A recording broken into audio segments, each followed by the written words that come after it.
좋은 화요일 아침입니다. 찬송가 365장 찬양하겠습니다. 찬송가 365장입니다. 마음속에 근심 있는 자여 주 예수 앞에 달려오라. 슬픈 마음 냈을 때에라도 주 예수께 아뢰라. 주 예수 앞에 달려오라. 우리의 친구니 무엇이나 근심하지 말고 주 예수께 아뢰라. 눈물 나며 깊은 한숨 쉴 때 주 예수 앞에 달려오라. 은밀한 죄 내게 있더라도 주 예수께 아뢰라. 주 예수 앞에 달려오라. 우리의 친구니 시나 근심하지 말고 주 예수께 아뢰라.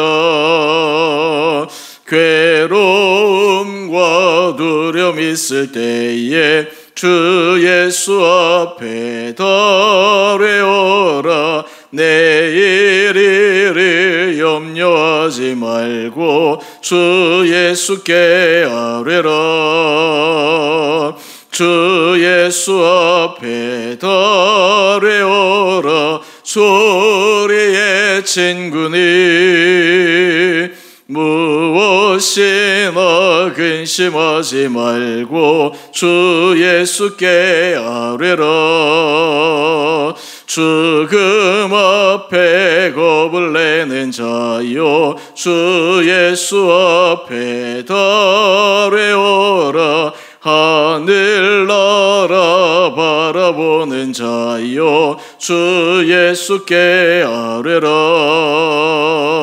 주 예수 앞에 달려오라. 우리의 친구니 무엇이나 근심하지 말고 주 예수께 아뢰라. 아멘. 오늘 말씀 사무엘상 13장 1절에서 12절까지입니다. 사울이 왕이 될 때에 40세라. 그가 이스라엘을 다스린 지 2년에 이스라엘 사람 3,000명을 택하여 그 중에서 2,000명은 자기와 함께 mik마스와 베델산에 있게 하고 1,000명은 요나단과 함께 베냐민 기브아에 있게 하고 남은 백성은 각기 장막으로 보내니라. 요나단이 게바에 있는 블레셋 사람의 수비대를 치매 블레셋 사람이 이를 들은지라. 사울이 온 땅에 나팔을 불어 이르되 히브리 사람들은 들으라 하니 온 이스라엘이 사울이 블레셋 사람들의 수비대를 친 것과 이스라엘이 블레셋 사람들의 미움을 받게 되었다 함을 듣고 그 백성이 길갈로 모여 사울을 따르니라. 블레셋 사람들이 이스라엘과 싸우려고 모였는데 병거가 3만이요 마병이 6,000명이요 백성은 해변에 모래같이 많더라. 그들이 올라와 벳아웬 동쪽 mik마스에 진침해 이스라엘 사람들의 위급함을 보고 절박하여 굴과 수풀과 바위 틈과 은밀한 곳과 웅덩이에 숨으며 어떤 히브리 사람들은 요단을 건너 갓과 길앗 땅으로 가되 사울은 아직 길갈에 있고 그를 따른 모든 백성은 떨더라. 사울은 사무엘이 정한 기한대로 이레 동안을 기다렸으나 사무엘이 길갈로 오지 아니하매 백성이 사울에게서 흩어지는지라. 사울이 이르되 번제와 화목 제물을 이리로 가져오라 하여 번제를 드렸더니 번제 드리기를 마치자 사무엘이 온지라. 사울이 나가 맞으며 무난하매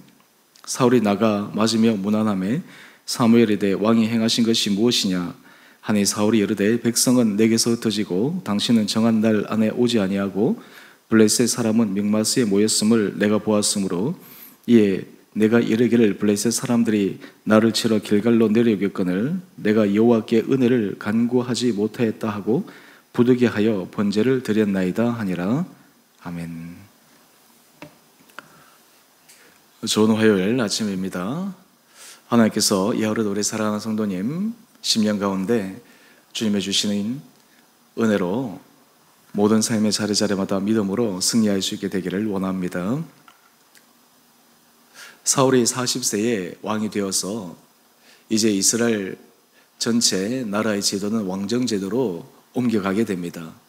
한 2년 동안 사울은 나라의 왕정제도의 기초를 갖추기 위해 여러 많은 수고와 계획을 했던 것 같습니다. 오늘 본문 1절 말씀 이하의 말씀을 보면 이스라엘 사람 3,000명을 택하여서 정교군으로 삼습니다. 2,000명은 자기와 함께하고 1,000명은 요나단 자신의 아들 요나단에게 주어 이 3,000명의 정교군과 또 여러 많은 사람들을 통해서 왕정의 기초 제도를 세워가고 있었습니다. 그런데 이제 문제는 왕으로 즉위하고 난 다음 2년 만에 블레셋과의 싸움을 하게 되는 상황에 처해 있습니다. 당시 상황을 말씀을 드리면 블레셋은 끊임없이 이스라엘의 위협이 되는 나라였습니다. 옛적에 가나안을 점령할 때 하나님께서 모든 이방 민족을 몰아내라 하셨지만 이스라엘 백성들이 그것을 온전히 수행하지 못했습니다. 그 결과 이방 민족과 함께 가나안 땅에 거주하게 되는데 특별히 그 민족 가운데 이 블레셋은 끊임없이 이스라엘 백성들을 괴롭혔고 이 블레셋 민족들은 사사시대부터 시작해서 이스라엘 백성들에게 큰 아킬레스와 같은 그러한 존재들이었습니다. 사울이 블레셋과 싸우기 위해서 백성들을 소집합니다. 그랬더니 백성들이 사울에게로 다 모여듭니다. 그런데 그들과 싸울 블레셋 사람들의 숫자는 이스라엘 백성들이 모였던 숫자보다 훨씬 더 많습니다. 아직 이스라엘 백성들이 왕정제도로 진입하였지만 당시 철기 문화로 무장한 블레셋 그리고 정교군 훈련된 이런 정예 요원들 앞에 이스라엘 백성들은 아직 적수가 되지 못했던 것 같습니다. 우리 5절 이하의 말씀을 한번 볼까요? 블레셋 사람들이 이스라엘과 싸우려고 모였는데 병거가 3만이고 마병이 6,000명이고 백성은 해변에 모래같이 많더라. 당시 고대 전쟁에 있어서 전쟁의 우위는 수적 우위입니다.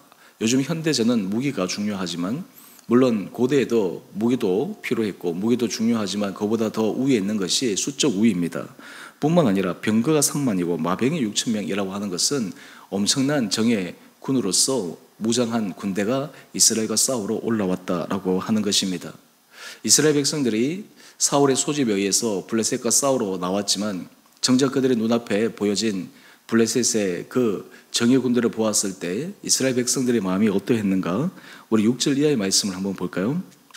이스라엘 사람들이 위급함을 보고 절박하여 그들이 수풀과 바위 틈과 은밀한 곳과 웅덩이에 숨었습니다. 싸움하기 전부터 이미 전의를 상실한 모습입니다. 뿐만 아니라 우리 7절 말씀을 보면 여러 많은 사람들이 그 전장을 떠나 도망합니다. 그리고 사울과 함께 있는 사람들도 전의에 불타서 우리가 한번 싸워보겠습니다 라고 하는 것이 아니라 두려움에 떨고 있었습니다. 사실 이러한 상태라면, 이러한 심적인 상태라면 전쟁을 해보나 마나 승패는 뻔한 것이 아니겠습니까? 사실 모든 전쟁에 있어서 외적 조건도 중요하지만 또 하나 그 싸움에 나가는 사람들의 심리 상태, 이미 전의를 상실하고 두려워하고 그러면 그 전장에서 결코 좋은 승리를 가져올 수 없을 것입니다. 이러한 두려움, 이것을 사울이 해소해주고 백성들을 리더해 가야 될 입장에 있었습니다. 그렇지만 사울도 이 위급한 상황에서 조급한 상황에서 큰 실수를 저지르게 됩니다. 오늘 우리 큐티의 제목을 한번 보실까요? 인간적 두려움에 빠진 어리석은 행동. 오늘 사울이 어떤 어리석은 행동을 했는지 우리가 함께 살펴보며 오늘 말씀을 통해 하나님 앞에 새로운 지혜를 구할 수 있는 귀한 아침 되기를 원합니다. 지금 백성들이 흩어지고 백성이 두려워 떨고 있고 이런 것을 고스란히 보고 느끼고 있던 사울의 마음도 두려움이 밀려왔을 것입니다. 그런데 그것을 해결할 수 있는 방법, 그 방법은 하나님이 그들과 함께 하신다라고 하는 분명한 사인을 보여주어야만 했습니다. 그래서 사무엘을 불러서 하나님 앞에 전쟁 드리기 전 제사를 드리려고 하는데 사무엘이 오지 않습니다. 우리 8절 말씀을 한번 볼까요? 사울은 사무엘이 정한 기한대로 이레 동안을 기다렸으나 사무엘이 길갈로 오지 아니했습니다. 지금 마지막 희망이라고는 하나님의 선지자, 하나님의 종 사무엘이 와서 그 두려움에 떨던 백성들에게 하나님이 그들과 함께 하신다라는 메시지를 듣고 싶어 했고, 하나님이 이 전쟁에서 승리케 하신다라고 하는 약속의 말씀을 기다리고 있었는데 사무엘이 오지 않는 것입니다. 이 이레의 시간이 얼마나 이스라엘 백성들에게는 정말 긴 시간처럼 느껴졌을까요? 또한 사울도 마찬가지였습니다. 이렇게 되자 어떤 일이 일어납니까? 우리 8절 이하의 말씀입니다. 8절 중반절 이하의 말씀을 한번 보시죠. 백성이 사울에게서 흩어지는지라. 지금 사울은 싸워보기도 전에 그냥 지레 겁을 먹은 백성들로 말미암아서 전쟁에서 실패하게 되는 그런 위기 상황에 처해 있습니다. 사울이 지금 왕위에 올라서 2년 만에 이 전쟁에서 실패한다면 그의 머릿속에 앞으로 내가 나를 세워감에 있어서 내 리더십은 어떻게 될 것인가, 얼마나 인간적인 수많은 생각들이 그의 머리를 스쳐갔겠습니까? 여러분은 삶의 위기 상황에서 어떤 의미에서 내가 핸들링 할 수 없는 어떤 문제를 만날 때 어떻게 그 문제를 대처하십니까? 대부분의 사람들이 두려울 때, 그리고 불안할 때, 그때 하는 행동 가운데 공통된 특징 가운데 하나는 조급한 결정을 하게 됩니다. 신중하지 못합니다. 평상시에는 여유가 있을 때는 여러 부분들을 살피고, 그리고 여러 부분들을 하나하나 검토하면서 그리고 지혜롭게 결정하는데, 두렵고 불안할 때는 자기도 모르는 사이에 조급한 결정을 해버리고 맙니다.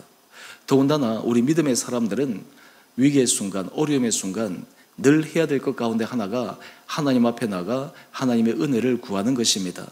아무리 조급하더라도, 아무리 내 마음이 불안하더라도 그 마음을 떨치고 하나님 앞에 나가 하나님의 말씀 앞에 귀를 기울이는 그런 훈련이 필요합니다. 하지만 두려움에 처했을 때, 사람이 불안할 때, 그래서 조급증이 일어날 때 그러한 일상의 훈련대로 되지 않는 것이 당연한 사람의 모습입니다. 오늘 그럴 때 이 사울은 어떻게 했을까요? 9절 말씀입니다. 사울이 이르되 번제와 화목제물을 이리 가져오라 하여 번제를 드렸더니, 사무엘이 드려야 될 하나님 앞에 번제를 사울이 드리고 있습니다. 지금 하나님께서 이것은 사울에게 허용하신 부분이 아닙니다. 사무엘을 통해서 하나님 앞에 드려야 합니다. 우리는 하나님 앞에 예배만 드리면 하나님이 다 받으시는 것이 아닌가. 하지만 하나님 앞에 예배를 드릴 때 받으시는 예배와 받지 못하시는 예배도 있습니다. 가장 대표적인 예배가 바로 가인의 예배, 아벨의 예배였습니다. 똑같이 예배를 드려도 하나님은 아벨의 제사, 아벨의 예배는 받으시지만 가인의 제사, 가인의 예배는 받지 않았습니다. 지금 사울이 착각한 것은 하나님 앞에 번제를 드리기만 하면 문제를 해결할 수 있다. 이것은 지극히 인간적인 생각이었습니다. 번제를 드리는 것보다 더 중요한 것은 무엇입니까?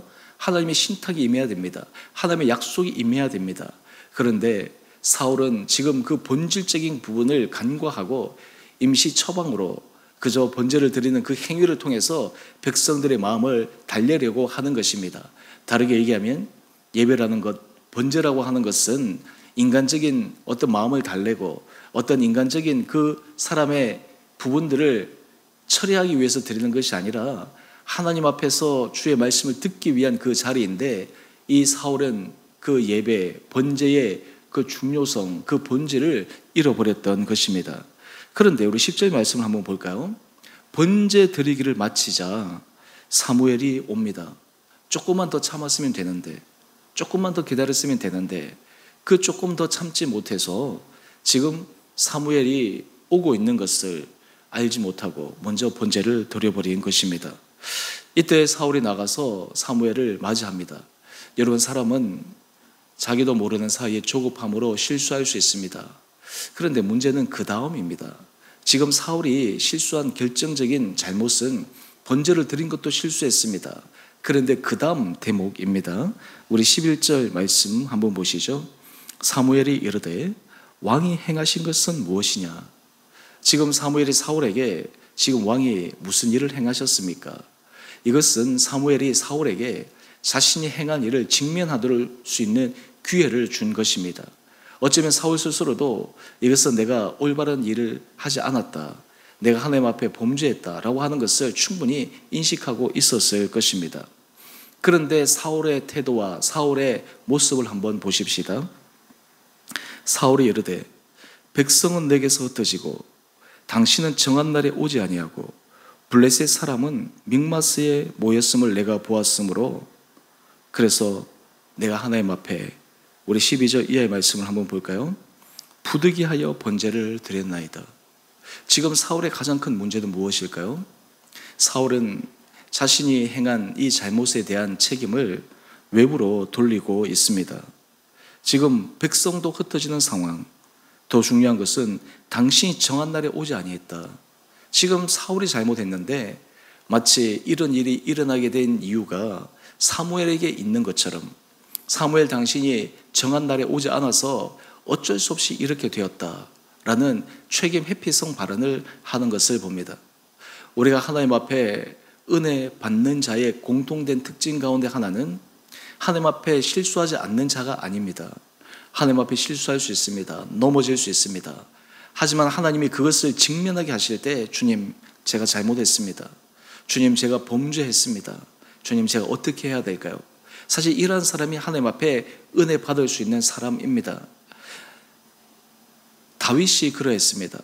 다윗도 동일하게 그가 밧세바를 간음하고 그 사실을 직면했을 때 그는 하나님 앞에 회개합니다. 자신의 잘못을 변명하지 않습니다. 그와 반해서 사울은 지금 변명하기에 급급합니다. 여러분, 우리의 삶의 자리에서 하나님 앞에서 우리의 마음의 중심을 깊게 확인할 필요가 있습니다. 왜 사람들이 두렵고 불안할 때 조급한 행동을 하게 될까요? 가장 큰 이유는 그 상황의 결정을 외부에 모든 것을 두기 때문입니다. 오늘 지금 사울도 이 문제의 원인을 외부에 두고 있습니다. 자신의 문제임을 직면하지 못하는 것입니다. 자신의 불안함을 보지 못한 것입니다. 자신이 하나님 앞에서 믿음 없었음을 그는 고백하고 깨닫지 못합니다. 오늘 12절 우리가 하반절 말씀을 한번 보십시다. 부득이하여 번제를 드렸나이다.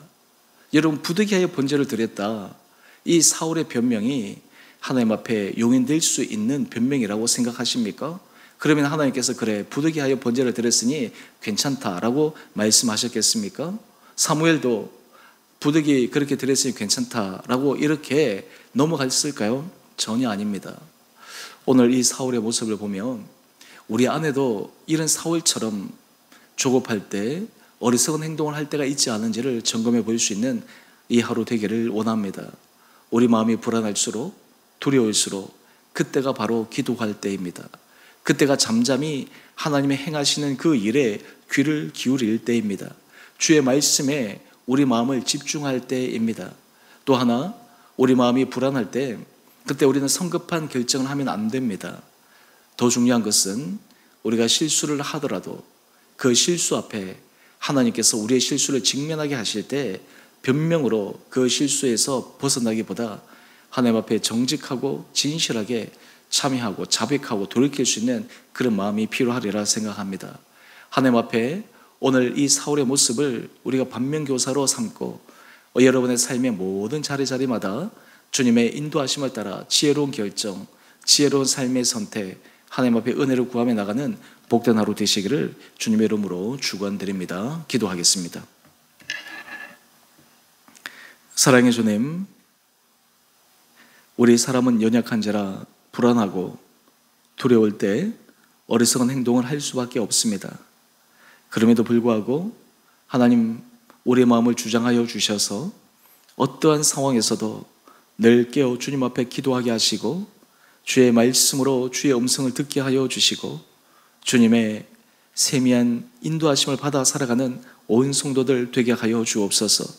특별히 우리가 인생 가운데 우리의 연약함과 우리의 부족함으로 실수할 때 그때 우리가 변명하는 마음으로 책임을 회피하지 않게 하여 주시옵시고, 우리가 하나님 앞에 우리의 모든 허물과 모든 죄악들을 주님 앞에 자백함으로 하나님께서 상황을 반전시켜 주시는 놀라운 은혜 역사를 경험하게 하여 주시옵소서. 우리 사랑하는 성도들, 우리가 일상의 삶에서 각각 처한 상황들 주님 아십니다. 때로는 불안한 상황, 때로는 두려운 상황, 때로는 상황이 변할 것 같지 않아서 소망이 없는 상황. 하지만 주님, 우리 사랑하는 성도들 환경으로 인해서 마음이 지치지 않게 하여 주시옵시고 마음이 조급하지 않게 하여 주시옵시고 늘 전능하신 주님, 선한 길로 인도하시는 하나님을 바라보며 믿음 안에 승리하는 우리 성도들 되게 하여 주시옵소서. 특별히 우리 성도들의 심령 가운데 예수 그리스도의 보혈의 은혜로와 능력으로 그 심령을 오르만져 주시사 날마다 주님 앞에 나와 하나님 앞에 우리의 마음을 올려드릴 때 놀라운 주님의 응답을 경험하는 성도들 되게 하여 주시옵소서. 아버지, 우리 성도들 가운데 몸이 연약한 자들이 있습니다. 아버지, 그 연약한 부위를 친히 오르만져 주시고 놀라운 치유와 회복의 은혜 역사가 일어나게 하여 주시옵소서.